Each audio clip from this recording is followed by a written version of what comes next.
విజయనగరం జిల్లా గురించి కొన్ని ఆసక్తికరమైన విషయాలు. విజయనగరం కోట. ఈ కోటను పూసపాటి వంశానికి చెందిన మహారాజా పూసపాటి విజయరామరాజు గారు క్రీ. శ. 1712 నుండి 1714 మధ్య కాలంలో నిర్మించారు. కోట స్థాపన కోసం మొదటి పునాది రాయిని పవిత్రమైన విజయదశమి రోజున వేశారు.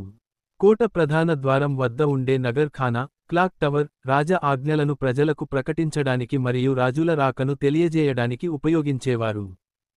బొబ్బిలి పట్టణం వీణల తయారీకి ప్రపంచవ్యాప్తంగా ప్రసిద్ధి చెందింది.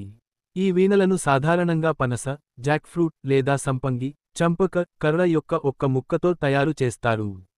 బొబ్బిలి యుద్ధం. బొబ్బిలి బ్యాటల్ 1757 జనవరి 24న బొబ్బిలి, విజయనగరం రాజుల మధ్య జరిగిన చారిత్రక యుద్ధం ఇక్కడ జరిగింది. ఈ యుద్ధంలో పోరాడిన రెండు వర్గాలు భారీ మూల్యం చెల్లించుకున్నాయి. బొబ్బిలి యుద్ధ స్మారక చిహ్నం 1891లో నిర్మించబడింది. మహాకవి గురజాడ అప్పారావు గారు, తెలుగులో వ్యవహారిక సాహిత్య స్థాపకుడు, కన్యాశుల్కం నాటక రచయిత ఈ జిల్లా వారే. ఆయన విజయనగరం రాజావారి ఆస్థానంలో ఉద్యోగిగా కూడా పనిచేశారు. ఆయన నాటకంలో విజయనగరం పట్టణంలోని కొన్ని ప్రాంతాలు ప్రస్తావించబడ్డాయి. ఆదిభట్ల నారాయణదాసు గారు, హరికథా పితామహుడు, ఈ జిల్లాకు చెందినవారే.